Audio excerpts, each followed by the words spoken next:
Assalamualaikum dear students. I hope you all are fine and doing well in your homes. Welcome back to NPS Official. Students, we were doing our chapter number 2, solving a biological problem. In our last video, we have already discussed the steps to solve a biological problem. तो अब हम उसे apply करेंगे. हमारे पास एक example दी हुई है study of malaria कि हम मलेरिया को इस तरह से स्टडी करेंगे कि हम उन सारे स्टेप्स को देखते जाएंगे कि इसको इस तरह फॉलो किया गया था. ठीक है. उसके लिए सबसे पहले हम थोड़ी सी हिस्ट्री देखेंगे कि मलेरिया का मतलब क्या है, मलेरिया कहाँ से शुरू हुआ, कैसे इसका स्टार्ट हुआ, लोगों में पता कैसे चला कि भाई ये मलेरिया है. हिस्ट्री देखें. इन ancient times more than 2000 years ago physicians were familiar with malaria. They described it as a disease of chills and fever with recurring attacks. देखिए लोगों को पहले लगा कि जी ये तो बुखार है, ठीक है, और छोटे मोटे अटैक आ रहे हैं, लोगों को ज़्यादा सर्दी लग रही है, ठीक है, तो उन्होंने बस इसको फीवर ही कंसीडर किया उस टाइम के डॉक्टर्स ने. They also observed that the disease was more common among people living in low marshy areas. और ये भी पता चला कि वो लोग जो कि थोड़े गरीब हैं और उस तरह के इलाकों में रह रहे हैं, जो कि गंदे इलाकों में लोग रह रहे हैं, वहाँ पे ये डिजीज़ ज़्यादा है. It was thought that the stagnant water of marshes poisoned the air and as a result of breathing is this bad air. और फिर ये भी सोचा गया कि जो वहाँ का गंदा पानी है उसकी अंदर गंदी जो हवा होती है वो लोग इनहेल कर रहे हैं ना, ब्रीथ कर रहे हैं वहाँ के इन्वायरमेंट में, इस वजह से क्या है, बैड एयर की वजह से उनको मलेरिया हो रहा है. तो इस वजह से मलेरिया का मीनिंग जो निकाला गया वो यही था. Italian word Mala means bad and एरिया means air. For further clarification of the observation, some volunteers drank stagnant water from the marshes. They did not develop malaria. और इसको मतलब इस बात को प्रूव करने के लिए कि भाई वो जो मार्शी एरियाज का पानी है वही गंदा है, उन कुछ लोगों ने वहाँ का पानी पिया भी लेकिन उन्हें वो डिजीज़ नहीं हुआ. तो ये क्यों नहीं हुआ, इसका मतलब इसके अंदर कुछ और काम करना भी बाकी था. वो काम क्या था? In the 17th century, when the New World America was discovered, many plants from America were sent back to Europe to be used as medicines.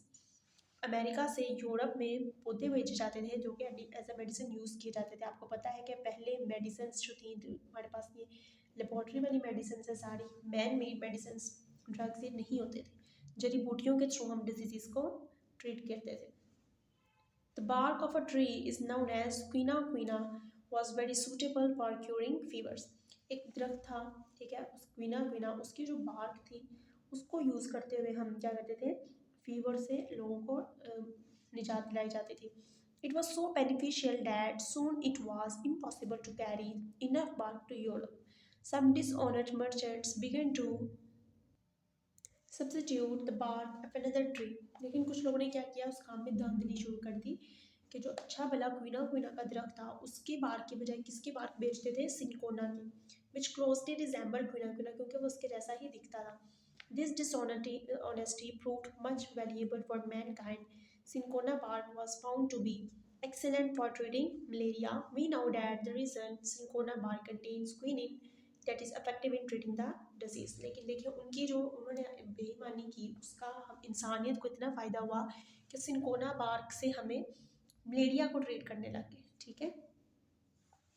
In fact, quinine was the only effective remedy for malaria from the 17th to 20th century. Next आपने थोड़ा सा देखना है कि किस scientist ने क्या काम किया इसके ऊपर, तो आप यहाँ से स्टार्ट करेंगे. इन 1878 a French army physician Lavarin began to search for the cause of malaria.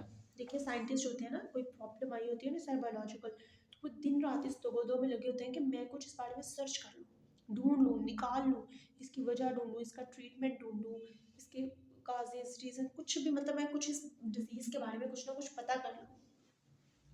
तो लवेरन ने क्या किया, मलेरिया का काज ढूंढने की कोशिश की. क्या किया उसने, he took a small amount of blood from a malarial patient and examined it under the microscope. Malaria किसी एक पेशेंट को था, उसका ब्लड लिया और उसको माइक्रोस्कोप के नीचे रखा. He noticed some tiny living creatures. His discovery was not believed by other scientists. उसने वहाँ पे देखा कि उसके ब्लड के अंदर छोटे छोटे कोई टाइनी स्ट्रक्चर्स हैं, लेकिन उसकी बात किसी ने ना मानी. लेकिन आपको पता है कि बाद में साइंटिस्ट ने सेम किसी और के ब्लड में मलेरियल पेशेंट में वही क्रिएचर्स देखे.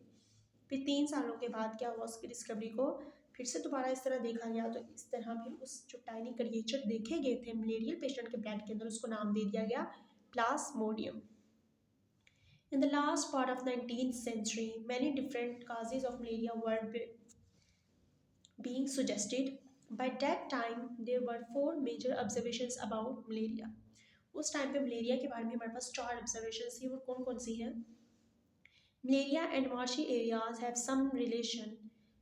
कि मलेरिया और मार्शी एरियाज का कोई ना कोई तो ताल्लुक है. क्यों? क्योंकि वहाँ के लोगों को ये ज़्यादातर डिजीज़ हो रहा है. Quinine is an effective drug for treating malaria. Drinking the water of marshes does not cause malaria. Plasmodium is seen in the blood of the malarial patients. आपके पास ये चार ऑब्जर्वेशंस आई थी उस टाइम पे.